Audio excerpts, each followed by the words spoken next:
Now at 10, how a new program in Joplin could help people filing their taxes. Plus, the city of Joplin hosts a public meeting to discuss widening 20th Street. And the Pittsburgh area young professionals host an event to help young adults network. The 4 states' most watched news starts now. A popular tax service is open this year again in Joplin. This is KOAM News at 10. I'm Tanya Bach. The Volunteer Income Tax Assistance Program, also known as VITA, provides free tax services for some taxpayers. KOAM's Samantha Walker has more. People across the 4 states are getting ready for tax season, but getting help with your taxes can quickly add up.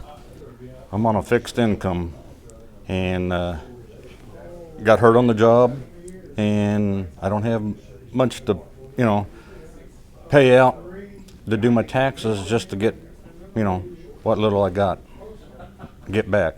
The VITA program offers free tax services to anyone making less than $65,000 a year. So low to moderate income taxpayers. We service any age. We'll provide service for any age. And it's a totally free service, and we're very popular in this area. The Joplin site at the Great Plains Federal Credit Union is open weekdays from 9 a.m. to 3 p.m. for walk-ins needing help. We are very lucky here at Joplin that most of our volunteers are retired CPAs or previously working tax preparers. So we have a wealth of tax knowledge here available at our site. Russ Linemiller has been using VITA to get help with his filings for more than 20 years. My past CPAs was charging me, $100 and a quarter, $100 and a half to do my taxes, and here I just get it done for nothing. I go to the grocery store and bring, snacks and stuff back to them. And he says he recommends this program to others who may not know about it. I love them. I really care a whole lot for them, doing my taxes. In Joplin, Samantha Walker, KOAM News. More VITA locations are set to open across the 4 states in the coming weeks. You can learn more at our website at KOAMnewsnow.com. Well, Chief Meteorologist Doug Hetty joins us with a first look at weather. Well, it definitely turned out to be a gloomy day for us today. We had a lot of clouds, we had some drizzle, we had some fog, we had some rain showers during the morning hours, but temperatures well above freezing, most of us into the 40s, and that's where we're going to stay as we go through the overnight hours tonight. So we're pretty much at our overnight low, upper 30s to lower 40s across the region. Now, we still have the clouds. We're going to get a little bit of fog building back in later on tonight. So if you get some patchy, thick fog, very similar to what we have seen over the past couple nights, don't be surprised. But the rain is out of here, at least for now, until our next storm system. It's sitting out across parts of Arizona and to New Mexico, and that's going to bring rain back in for us late tomorrow into the weekend. Tonight, cloudy fog, temperatures upper 30s to near 40 degrees. Of course, we're going to look at our next storm system, all coming up here in just a bit. Well, the city of Joplin today held a public meeting to discuss a project to widen West 20th Street. It was a chance for residents in that area to give their input on the project and how they would like to see it designed. Officials say the project is needed for the community. If you live here on this road, we will provide access the whole time through the project. So no one's going to be trapped, but it will be inconvenient. For instance, the intersections. We have 2 roundabout intersections designed, and those to put those in, basically you have to close the whole intersection. The project is paid for by a sales tax approved by voters in 2014. Groundbreaking on the project is scheduled for early 2025. The city of Galena, Kansas is clarifying when its school crossing lights are supposed to run. Officials say they've received complaints about the lights running at odd hours. However, that's not a malfunction. Galena Mayor Ashley Qualls-Grove says they are set automatically and will also run during after-school programs throughout the year. But the school hosts after-school programs that goes roughly till 5 or 6 o'clock in the evening. They have a lot of kids that stay for that. So we bus and we transport, and then parents come and pick up. And the school, in conjunction with the city, came up with the idea to also incorporate that time, because we have kids that walk, or, you know, again, lots of kids that are transported various ways. So that time every evening, Monday through Friday, is still considered part of it. The school crossing light in question is located on 7th Street. Well, Pittsburgh hosted an event to connect local professionals. Pittsburgh Area Young Professionals Kickoff was an opportunity for people to network, make friends, and meet the organization's board members. The gathering also discussed the group's plans for the year. KOAM's Fernanda Silva has the story. About 1 year ago, Lauren Baldwin was looking for volunteering opportunities. One of the first volunteer opportunities I was a part of was the cleanup day. We just got to go around and make Pittsburgh a little bit more beautiful, clean up and give back to the earth, which is always nice. But when she joined Pittsburgh Area Young Professionals, PAYP, she found more than she was looking for. You get to network with people that are like-minded in the Pittsburgh community. Besides the fact of just connections itself, which is huge, I think it allows them to have that avenue to build a little confidence, feeling involved, you know, like in your community and stuff. Like I feel like it gives you that little nudge, you know, and just making you feel like you're home. The feeling of belonging and networking is shared with the organization's president, Renato Pinto. It's a good outlet. I think there's a lot of professionals, whether young or older, that just kind of go to work from 8 to 5 and go home, and that's kind of it for their day. This is a good opportunity for you to kind of get out of your shell, meet new people, see what they do for a living, and maybe have same interests. Pittsburgh Area Young Professionals is open to people between the ages of 21 and 55. The organization's goal is to support and give back to the community. We've done things from serving for the Lord's Diner on their food truck. We've helped with the NCAA track and field tournaments. We help out with some childcare through Fostering Connections. Now they're looking ahead. On their kickoff event for 2024, Pinto shared some of the organization's excitement for the year. One of the big ones that we're working on is a leadership luncheon series, because these are people that you typically may not find yourself in that same setting or environment, and that way you can get to know those kind of characters. In Pittsburgh, Fernanda Silva, KOAM News. PAYP's next event is the Lunch and Learn next Tuesday to discuss the Special Olympics in Kansas. Corona, Kansas has brought one of its most memory-filled buildings back to life. The Gay Parita, which originally opened back in 1934, has recently been remodeled and restored to its former glory. Current owner John Parsons told us about how he remembers hearing stories as a little boy about how the Parita would be filled with hundreds of people every night. Well, coming up, authorities in Cherokee County, Kansas investigate a crash involving a Columbus school bus. Plus, a first-of-its-kind trial, the mother of a school shooter charged with negligence in the case. Authorities in Cedar County, Missouri say the human remains discovered in a brush pile last week are that of a Joplin woman. The Cedar County Sheriff says the remains were identified as 27-year-old Shania Haynes. Now, her body was found last week in a brush pile. A full autopsy will be used to determine the cause of death. 3 men are now arrested and charged in this case. Bradley Keith of El Dorado Springs, Brandon Choate of Lamar, and Jimmy Cole of Stockton are all charged with tampering with physical evidence and abandonment of a corpse. The Kansas Highway Patrol is investigating a wreck involving a Columbus school bus and a pickup truck in Cherokee County. It happened near the intersection of Highway 400 and Highway 7. According to a spokesperson for the school, the bus did have students on board. Authorities say there were some injuries reported, but none are life-threatening.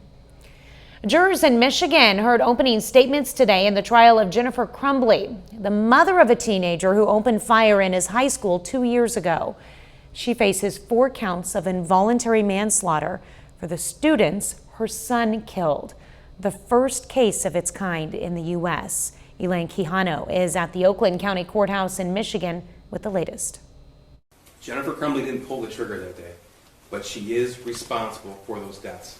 Prosecutors told jurors in opening statements they would prove Jennifer Crumbly knew of her son's deteriorating mental health and did nothing to help him.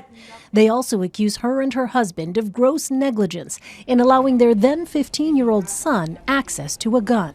Both face 4 counts of involuntary manslaughter. They didn't do any number of tragically small and easy things that would have prevented all of this from happening. The shooter opened fire inside Oxford High School in November of 2021, killing 4 students. Band-Aids don't stop bullet holes. Defense attorney Shannon Smith began her opening statements quoting a Taylor Swift song. She put blame for gun access on the father, James Crumbly, and said school officials withheld important information about the shooter's mental health. She also promised Jennifer Crumbly would take the stand. Jennifer Crumbly was a hyper-vigilant mother who cared more about her son than anything in the world. The prosecution began calling witnesses, including a teacher who was shot. Yep, so it entered here and exited here. Jurors also heard from the school's vice principal, who found a victim in the hallway before coming face to face with the shooter. Prosecutors played surveillance video from inside the school as Jennifer Crumbly, sitting at the defense table, wept. Elaine Quijano, CBS News, Pontiac, Michigan. The shooter pleaded guilty and is serving a life sentence. His father, James Crumbly, goes to trial in March.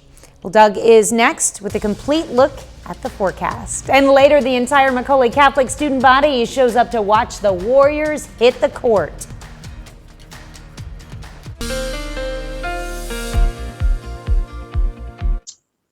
Well, of course, it turned out to be another gloomy one for us today. A lot of clouds across the region. We did get a little bit of rain during the morning hours, not a ton, about 1/10 to about 2/10 of an inch of rain, but we'll take it. We'll take whatever we can get. Really, we've been in a drought for the past couple of years, but so far in 2024, doing pretty good for the month. We're at 2 inches, so we're actually above normal by almost a half an inch.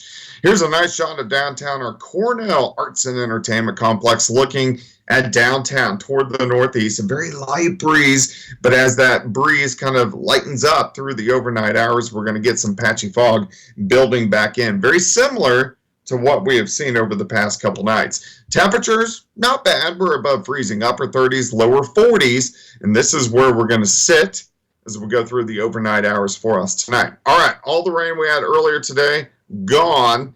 Pretty good batch rolling right across Missouri out of here, but we still have the clouds. Now our next storm system is sitting out across parts of Arizona into New Mexico. This system will start to affect us late Friday night, and into Saturday with more rain. So let me walk you through the next 48 hours. By morning, about 38 to 40 degrees. We are going to have that patchy fog, so if you are going to be out early, make sure you're careful. I think that fog is going to burn off by 8 or 9 o'clock in the morning.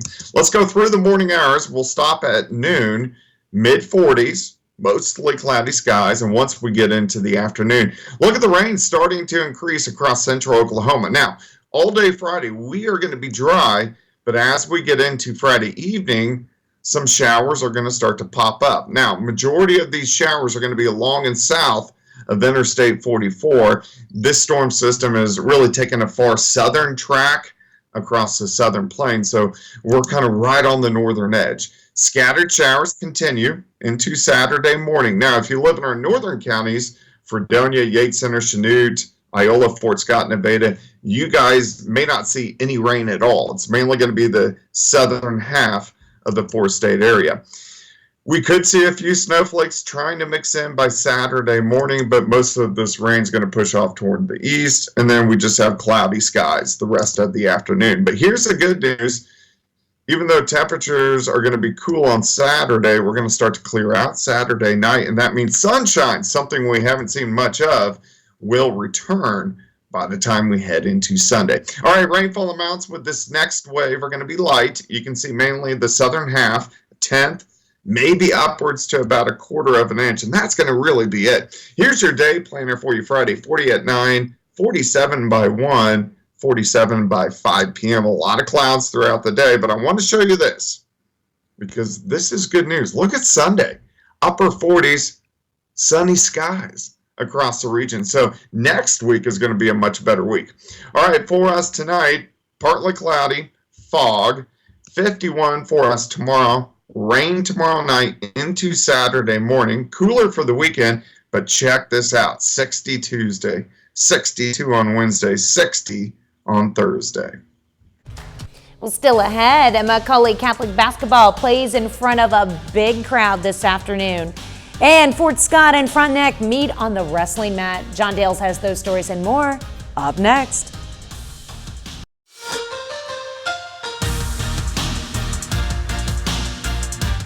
Hey, welcome into the first edition of Thunder Thursday here on KOAM, highlighting the past week for OKC, and it has been quite a week. Since we took a visit to the KOAM Center on Tuesday, the Thunder have moved into a tie for first place in the Western Conference.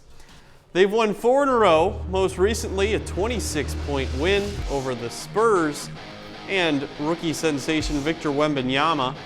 No surprise here, Shai Gilgeous-Alexander leads the team with a double-double, 32 points and 10 assists. He was also the leading scorer with 33 the night before, a 2-point win over Portland. Remember, Trailblazers announced they're protesting that result. The league office has 3 days left to make a ruling. And again, your first chance to watch the Thunder on our airwaves tomorrow evening. We begin with our coverage of the pregame show at 6:30. Then the Thunder take on the Pelicans in New Orleans at 7 on KOAM, trying to remain in first place. Not very often as a high school athlete do you get the chance to play your sport in front of the entire school. This afternoon, though, at Macaulay Catholic, those on the Warriors varsity basketball teams played in front of the student body from 3 different Joplin area Catholic schools. Macaulay Catholic boys hoops at home for a game against the New Covenant Warriors. Early in the contest, Bradley Wagner gets this down in the paint, turnaround lefty, hook shot is good for 2. Later in the first, Alex Bohashik makes a nice cut in the lane, scores off the glass. Macaulay Catholic starts this game with a big offensive run. Still in the first, Connor Taftner kicks it out. Michael Paragon open in the corner for 3. Three-pointer is good.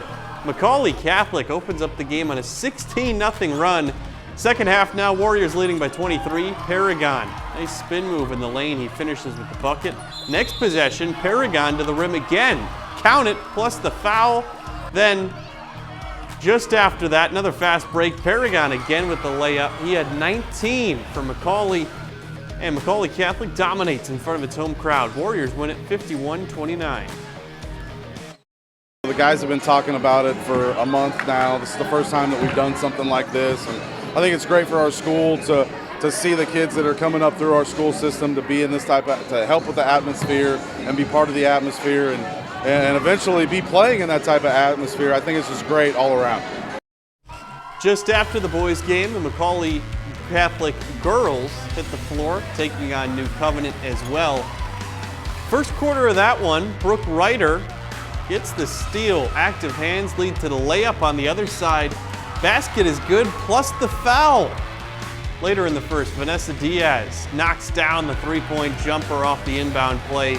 Lady Warriors on top by 12.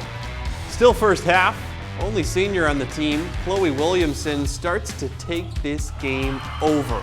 She gets the bucket to go here. Then, on a fast break, Williamson breaks out the spin move to get another 2. She would go on to have a career day. Get this, Williamson scores a game-high 42 points. In the second half, Macaulay full control of this one. Isabella Gilligan hits the 3. That puts this one on ice. Macaulay goes on to win 67-36. Meanwhile, tonight in Southeast Kansas, Frontenac and Fort Scott meet for a duel on the wrestling mat. Frontenac Wrestling hosting Fort Scott in the Cannonball Clash. We begin at 120 pounds. Frontenac's Zane Aiken wins by fall over Gavin Griffiths after a 5-minute bout. Then at 126 pounds, Jamaro Perro doing all he can to stop Fort Scott's Gavin Miles. It's not enough though. He wins in the second period by fall.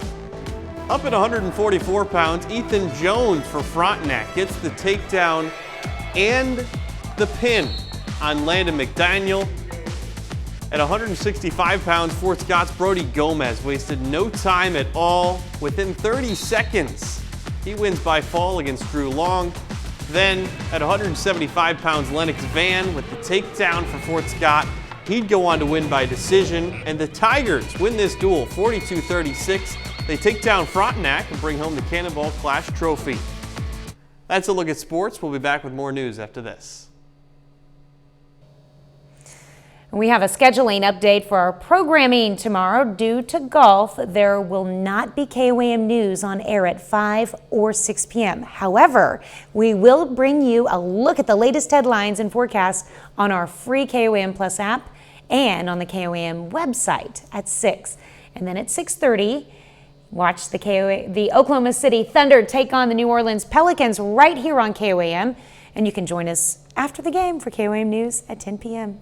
Let's check back in with Doug for a final look at weather. All right, we're going to have the clouds tonight, partly cloudy, and we are going to get some fog out there again late tonight into the morning hours. Cloudy skies on your Friday 51. Rain moves in Friday night through the first half of the day on Saturday. We do cool down for the weekend, highs into the 40s, but check this out, 60s next Tuesday, Wednesday, and Thursday.